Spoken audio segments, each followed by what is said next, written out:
तो आ जाइए, आज का जो टॉपिक है उसे शुरू करते हैं। औसत परमाणु द्रव्यमान। देखिए क्या होता है कि अनेक तत्वों के एक से अधिक समस्थानिक प्रकृति में पाए जाते हैं। इन समस्थानिकों की उपस्थिति एवं उनकी आपेक्षिक बहुल्यता के सहायता से किसी तत्व का औसत परमाणु द्रव्यमान निकाला जाता है। किस प्रकार निकाला जाता है? जैसे समस्थानिक से क्या तात्पर्य है? यहाँ पर समस्थानिक का मतलब होता है वे तत्व जिनकी परमाणु क्रमांक समान और परमाणु भार भिन्न भिन्न होता है, वो समस्थानिक कहलाते हैं। तो ये एक ही तत्व के पाए जाते हैं, जैसे कार्बन 12, कार्बन 13, कार्बन 14। ठीक है, कार्बन 6 एक जैसा ही रहेगा परमाणु क्रमांक, लेकिन भार बदल जाता है। यानी तब ये जब एक जैसे रहते हैं तभी तो इसका औसत निकाल पाएंगे। जैसे किसी क्रिकेट टीम में अगर एक ही खिलाड़ी अगर अन्य अन्य मैचों में रन बनाता है तो उसका औसत हम उस हिसाब से निकालते हैं। ठीक है, यानी पर औसत कब निकलता है? एक ही खिलाड़ी की बात करें तो वैसे एक ही तत्व का जब हम औसत निकालेंगे तो वो समस्थानिकों के आधार पर निकलेगा। यानी एग्जाम्पल से समझते हैं। उदाहरण देखिए, जैसे कार्बन के 3 समस्थानिक होते हैं जिनकी आपेक्षिक बहुल्यताएं और द्रव्यमान निम्नलिखित आपको दे रखा है। देखिए क्या क्या है समस्थानिक: कार्बन 12, कार्बन 13 और कार्बन 14। ठीक है, आपेक्षिक बहुल्यता का परसेंटेज दे रखा है 90 परसेंटेज में दिया है 98.092।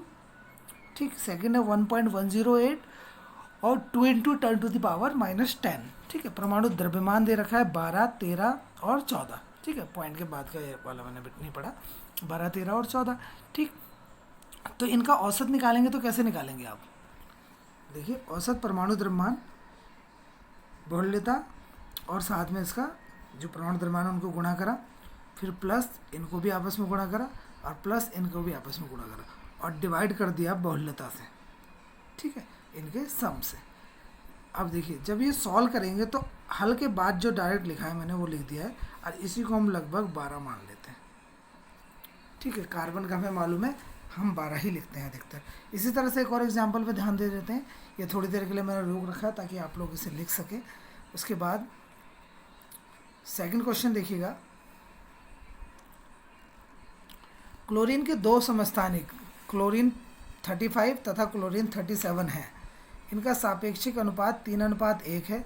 क्लोरीन का औसत परमाणु द्रव्यमान कैसे ज्ञात करते हैं उसके बारे में बात करते हैं।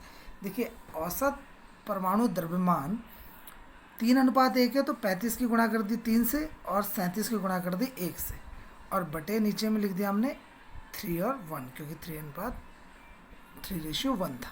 ठीक है, तो ये जो सॉल्व करके आया ये आया 35.5 और यही हम क्लोरीन का जो परमाणु द्रव्यमान है यही मानते हैं 35.5 यू या फिर AMU।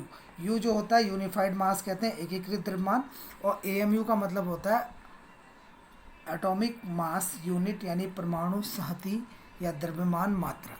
ठीक है, अब आ जाते हैं नेक्स्ट टॉपिक पे जिसका नाम है आणविक द्रव्यमान, अणुभार या आणविक द्रव्यमान।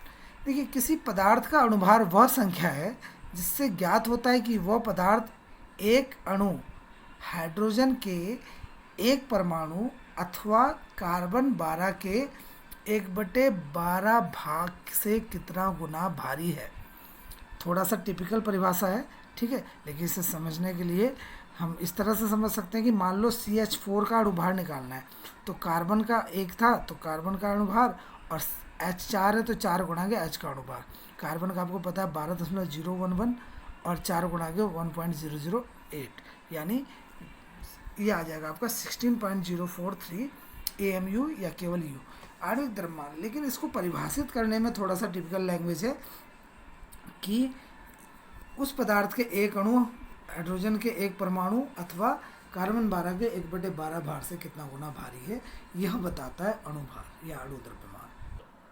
और भी बहुत सारे अणुभार निकालने के लिए हमारे पास आते हैं। ठीक है, वो आप लोग जिस तरह से हमने अभी मीथेन का निकाला ऐसे निकाल सकते हैं।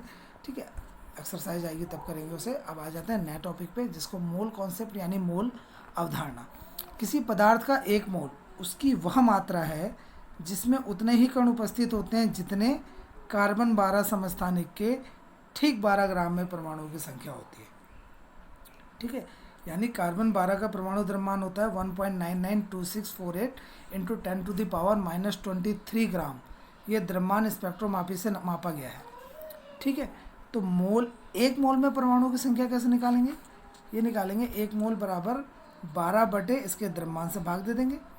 ठीक है, तो एक मोल ये सॉल्व करके ये आया, इसको और सॉल्व करेंगे तो ये आ जाएगा। ठीक है, इसी को हम एवोगाद्रो संख्या से भी डिनोट करते हैं, क्योंकि जो एक मोल के जो ये हैं वैल्यू आई है, इसको हम, क्योंकि बहुत इंपॉर्टेंट वैल्यू तो इसलिए इसको एक नाम दे देते हैं जिसे हम बोलते हैं एवोगाद्रो संख्या। ठीक है, और वैसे किसी पदार्थ का जो मोल निकालने का फॉर्मूला होता है, मोलों की संख्या होती है given mass upon atomic mass. ठीक है, given mass upon atomic mass, ये आगे चल के समझ आएगा। चलिए आ जाते हैं नेक्स्ट टॉपिक पे, जिसे बोलते हैं प्रतिशत संगठन या परसेंटेज कंपोजिशन। किसी तत्व का द्रव्यमान प्रतिशत कैसे निकालते हैं? यौगिक में उस तत्व का द्रव्यमान बटे यौगिक का मोलर द्रव्यमान गुणा गया 100। ठीक है, तो वही है प्रतिशत संगठन का मतलब द्रव्यमान प्रतिशत की बात कर रहे हैं हम फिलहाल यहाँ पे। ठीक है, आप देखिए कैसे निकाला है। जैसे जल में H2O में हाइड्रोजन और ऑक्सीजन की द्रव्यमान प्रतिशतता ज्ञात करनी है। ठीक है, तो H2O का मोलर द्रव्यमान आपको पता है H2 है, यानी 2 1 जा 2, और O16 यानी 18 ग्राम पर मोल आ गया। H का द्रव्यमान कितने H थे? 2, तो इसलिए 2। ठीक है, H का 1 होता है इंटू 1 और गुणा गया 100, और साथ में मोलर द्रव्यमान 18 था। इसको सॉल्व करा तो 11.11 आया। ठीक है, ये था H का। अब आ जाते हैं O के बारे में। O कितना था? एक ही था, यानी उसका 16 इंटू 100 अपॉन 18 आएगा। करके देखते हैं। देखिए 16 इंटू 100 अपॉन 18, इसको सॉल्व करा तो 88.89 आ गया, 89 सॉरी। ठीक है, और ये होमवर्क है आपका, इसे ध्यान से देख लीजिएगा कि C2H5OH यानी एथेनॉल में प्रत्येक तत्व का द्रव्यमान प्रतिशतता ज्ञात करनी है। C की भी कितनी होगी, H की भी कितनी होगी और O की कितनी होगी। ठीक है, देखो H यहाँ पे 6 है, O 1 है, C 2 है, 5 और 1 6 होगा ना। H O 1 है और C 2 है। तो आपने ये तीनों निकालने हैं, आपका होमवर्क है। आ जाते हैं नए टॉपिक पे, जिसका नाम है, इस प्रश्न को उतार लीजिएगा आप लोग, मूलानुपाती सूत्र व आणविक सूत्र। इम्पॉर्टेंट है, आपके पास पेपरों में क्वेश्चन भी आते हैं इससे रिलेटेड, कि किसी यौगिक का वह सूत्र जो यौगिक के एक अणु में उपस्थित भिन्न भिन्न तत्वों के परमाणुओं का सरलतम अनुपात बताता है, मूलानुपाती सूत्र कहलाता है। ठीक है, यानी किसी भी यौगिक का ऐसा सूत्र जो उसमें उपस्थित जितने भी तत्व हैं वो जिस भी अनुपात में उसमें उपस्थित हैं, तो उसका सरल अनुपात हमें नज़र आएगा, तो वह सूत्र मूलानुपाती सूत्र कहलाता है। ठीक है, जबकि आणविक सूत्र उसकी एक्चुअल मात्रा यानी उपस्थित विभिन्न प्रकार के परमाणुओं की सही मात्रा को प्रदर्शित करता है, वो आणविक सूत्र कहलाता है। जैसे बेंजीन का आणविक सूत्र आपको पता है C6H6 होता है। बेंजीन का स्ट्रक्चर कुछ इस तरह से होता है, C6H6। ये जितने भी यहाँ पे कोने दिख रहे हैं, यहाँ पे C है।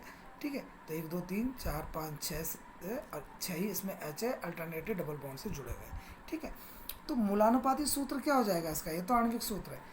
C और H का जो संख्या है उसका सरल अनुपात 6:6 है, तो सरल अनुपात 1 से कट जाएगा, 1:1, तो यानी सूत्र क्या हो जाएगा? C और H 1 और 1। ठीक है, ये इस तरीके से हम निकालते हैं मूलानुपाती सूत्र। अब आ जाते हैं कुछ एग्जाम्पल पे, बहुत इंपॉर्टेंट है, ध्यान दीजिएगा। क्वेश्चन है कि एक यौगिक में हाइड्रोजन व ऑक्सीजन की प्रतिशतता क्रमशः 11.11, 88.89 है। इसका अणुसूत्र व मूलानुपाती सूत्र ज्ञात कीजिए यदि इसका अणुभार 18 है। तो देखिए कैसे सॉल्व करते हैं, ध्यान दीजिएगा। यौगिक में H दे दिया आपको 11.11, O दे दिया आपको 88.89, यौगिक का अणुभार भी दे दिया 18। ठीक है, यू लिखो या ग्राम पर मोल लिख दीजिए। ठीक है, मूलानुपाती सूत्र ज्ञात करने की एक सारणी होती है, उसको ज़रा ध्यान से देखिएगा, आगे भी हमारे क्वेश्चनों में काम आएगी। सबसे पहले क्रम संख्या, वो मैंने यहाँ लिखी नहीं है। तत्व, जो तत्व होंगे हमारे पास, सिवाय फिलहाल किसके बारे में बोला था? हाइड्रोजन और ऑक्सीजन, इसलिए हमने हाइड्रोजन ऑक्सीजन लिख दिया। प्रतिशतता जो गिवन है 11.11, 88.89। परमाणु द्रव्यमान हमें H का मालूम होता है 1, O का भी मालूम होता है 16। अब आगे का काम हमें करना है इनसे तीनों से रिलेटेड। कैसे? पहले आएगा ग्राम परमाणु मोलों की संख्या में, तो ये आता है प्रतिशतता से परमाणु द्रव्यमान को भाग दे देंगे, ये आ गया। प्रतिशतता में परमाणु द्रव्यमान से भाग दे देंगे, ये आ गया। ठीक है, अब नेक्स्ट परमाणु अनुपात जो मोलर अनुपात निकालते हैं कैसे? इन दोनों में जो मिनिमम है, इन दोनों में जो छोटा है 11.11 और 5.55 में 5.55 छोटा है, तो इससे इन दोनों में भाग दे देंगे, 11.11 में भी और 5.55 में भी। तो ये तो 1 आ जाएगा, ये आ जाएगा लगभग 2 के बराबर। ठीक है, लास्ट जो आता है सरलतम पूर्ण संख्या अनुपात 2 और 1, यानी H आ गया 2, O आ गया 1, यानी H2 और O 1, यानी H2O। ठीक है, मूलानुपाती सूत्र भार 2H है तो 2 1 जा 2 और O 1 ही है तो 16, यानी 18 आ गया। तो इसलिए अणुभार कैसे निकालते हैं? अणुभार निकालने का फॉर्मूला होता है n गुणा के मूलानुपाती सूत्र भार, 18 बराबर n गुणा के 18, तो n हो गया यहाँ पे 18 1 जा 18, यानी 1।